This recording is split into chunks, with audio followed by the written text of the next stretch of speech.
जब हम लोग वैम्पायर के बारे में सोचते हैं तो सबके दिमाग में सबसे पहले फेमस ब्लड सकर ड्रैकुला का नाम आता है। लेकिन उसके अलावा और भी बहुत सारे वैम्पायर के केसेस हैं जो कि रियल लाइफ इवेंट्स और लोगों के थ्रू आए हैं। इसीलिए आज हम लोग इस वीडियो में 4 रियल लाइफ वैम्पायर के केसेस को काउंट डाउन करेंगे।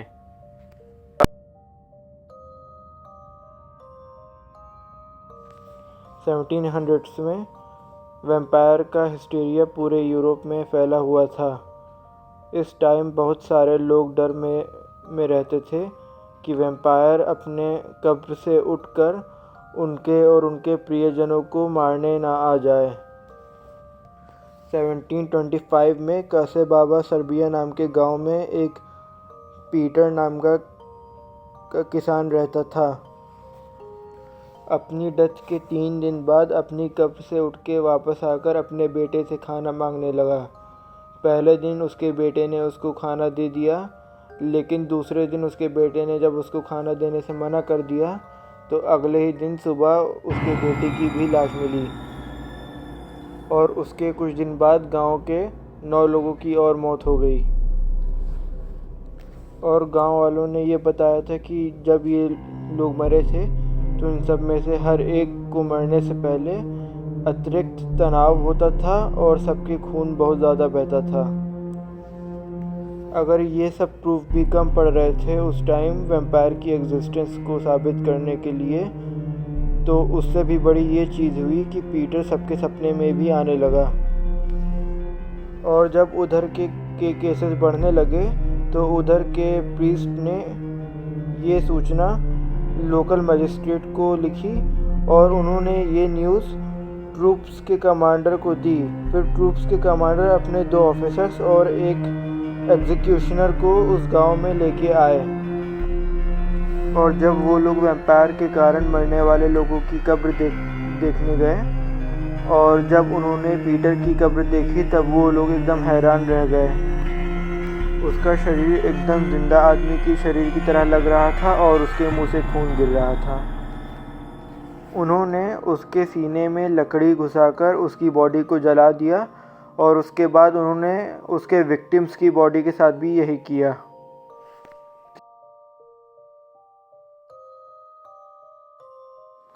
ये case miss letter of blow के नाम से फेमस है।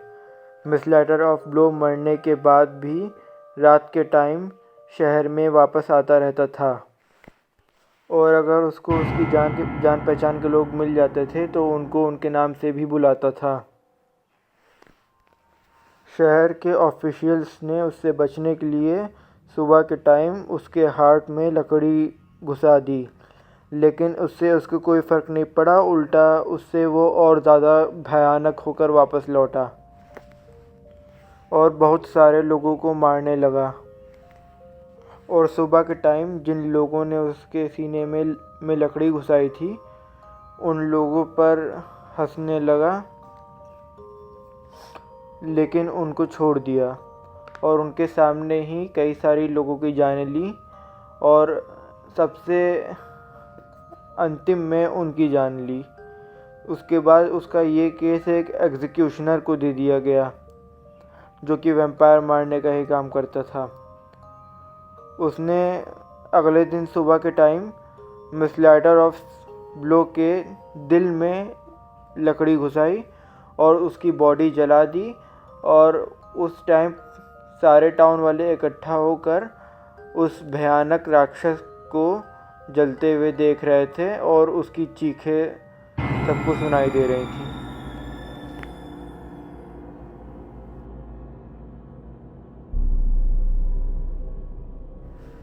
1582 में सलीशिया विलेज में रहने वाले एक आदमी ने रिपोर्ट किया था कि उसको एक कैनिशियस नाम के वैम्पायर का सामना करना पड़ा। मरने से पहले यूहानस कैनिशियस एक इज़्ज़तदार नागरिक थे।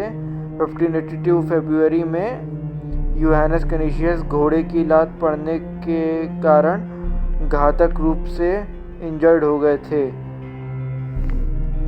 और मरने से कुछ दिन पहले यूहानस कैनिशियस ने बताया था कि उनको घोस्टली विजन्स आते हैं और उनको ऐसा लगता है जैसे उनकी बॉडी में आग लग रही हो। और मौत के टाइम जो लोग उधर मौजूद थे उन्होंने ये भी बताया था कि मौत के समय यूहानस कैनिसियस के कमरे में एक काली बिल्ली आ गई और उनके बेड पे चढ़ गई थी।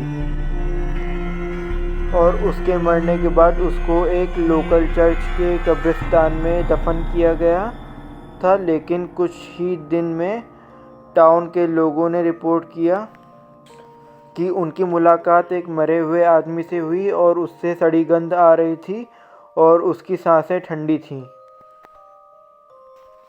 और फिर जब गांव वालों ने उसकी बॉडी कब्र से निकाली तो उसकी बॉडी बिल्कुल भी स्टिफ नहीं थी, उसकी बॉडी एकदम जैसे जिंदा आदमी की बॉडी जैसी थी।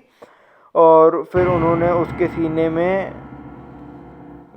में लकड़ी का लट्ठा घुसेड़ा और फिर उसकी बॉडी को जला दिया।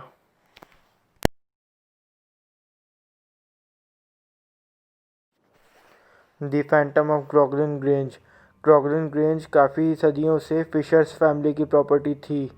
19th सेंचुरी की स्टार्टिंग में फिशर्स फैमिली ने अपनी प्रॉपर्टी को छोड़ दिया और दूसरी जगह मूव कर गए।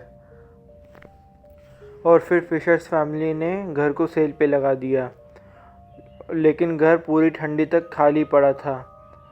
पूरी लंबी ठंडियों तक घर खाली पड़े रहने के बाद स्प्रिंग सीज़न में जाके उसको क्रेन वेल्स ने ख़रीदा था। क्रेन वेल्स अपने भाई और अपने बहन के साथ उस घर में रहने आए थे। और क्रेन फैमिली स्टार्टिंग में बहुत खुशी से उधर रहती थी। उनको उस टाउन में बहुत मज़ा आता था और उनको टाउन वाले लोग भी बहुत पसंद करते थे। उनको उधर काम करना भी बड़ा अच्छा लगता था। उनकी लाइफ अच्छी चल रही थी। क्रेन वेल्स उधर ही अपने नए लोगों के साथ मिलके उधर ही वो सेटल हो गए थे। उनको अपने नए घर से बहुत प्यार था। लेकिन उनके घर के जस्ट पीछे एक चर्च का कब्रिस्तान पड़ता था, जो कि मिस क्रेन्स की खिड़की से दिखाई देता था। और एक रात मिस क्रेन्स अपनी खिड़की से कब्रिस्तान की तरफ देख रही थीं। उस टाइम उनको एक अजीब सी 2 लाइट्स चलती हुई दिखाई दी। 2 लाइट्स एक दूसरे के जस्ट अगल बगल चल रही थीं और वो एक टोम से लेके दूसरे टोम तक चली गई, फिर अचानक से गायब हो गई। तो वो देख के मिस क्रेन्स को बहुत अजीब सा लगा और वो एकदम डर सी गई। इसलिए मिस क्रेन्स ने फिर अपनी खिड़की बंद कर ली। और उसके बाद सोते टाइम अचानक से मिस क्रेन्स की आँख खुल गई और उन्होंने खिड़की के बाहर देखा। खिड़की के बाहर वही दोनों आंखें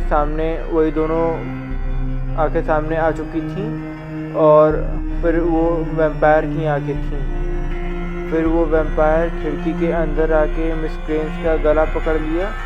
और स्टार्टिंग में मिस क्रेन्स डर के मारे चिल्ला नहीं पाई सही से, लेकिन बाद में जब वो डर के मारे चिल्लाई तो उनके दोनों भाई जो लोग नीचे थे उनको आवाज़ सुनाई दी। फिर जब वो लोग मिस क्रेन्स को बचाने ऊपर गए तब तक उन्होंने देखा कि बहुत देर हो चुकी थी और खिड़की से वैम्पायर दोबारा भाग चुका था। और मिस क्रेन्स उधर खून से एकदम लथपथ पड़ी हुई थी। लेकिन उस टाइम उनके भाइयों ने उनको कैसे भी करके उनके सही से संभाला। और थोड़े दिन बाद जब वो चलने लायक हो गई तो उनको वो लोग स्विट्ज़रलैंड लेके चले गए, ताकि उधर पहाड़ों की फ्रेश एयर से वो जल्दी हील हो जाएं और दोबारा जल्दी से जल्दी हेल्दी हो जाएं।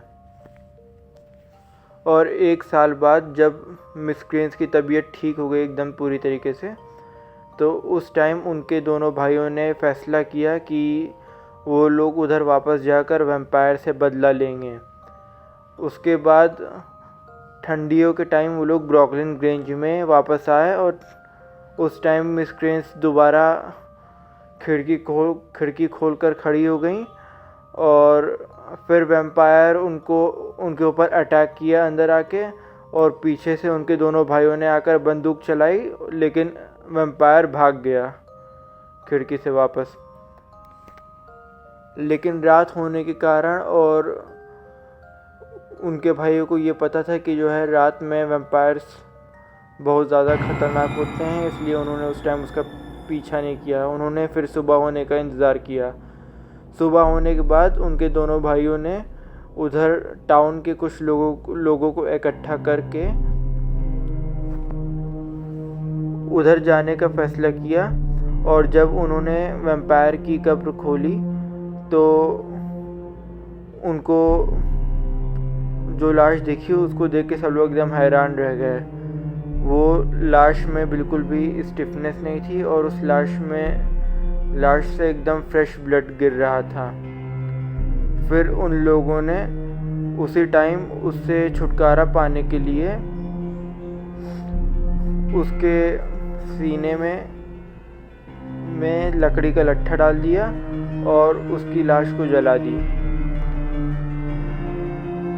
और ये सब ख़त्म होने के बाद सारे टाउन वाले हैरान रह गए कि ऐसा हुआ कैसे, क्योंकि किसी को भी नहीं पता था कि उधर वैम्पायर आया कैसे।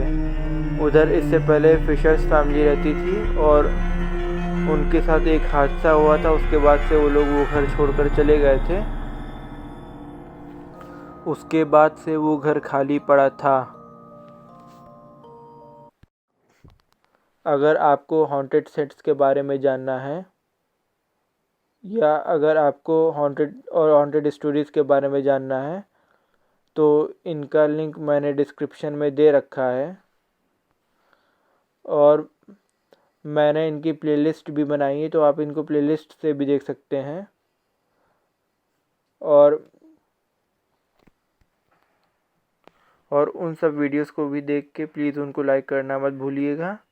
और आपको ये वाला वीडियो आपको कैसा लगा, प्लीज़ हमारे साथ ये चीज़ कमेंट सेक्शन पर ज़रूर शेयर करिएगा। और इस वीडियो को प्लीज़ लाइक करना मत भूलिएगा। और इस वीडियो को हर किसी के साथ शेयर करिएगा। और ऐसे और वीडियोस के लिए प्लीज़ सब्सक्राइब ज़रूर करिएगा।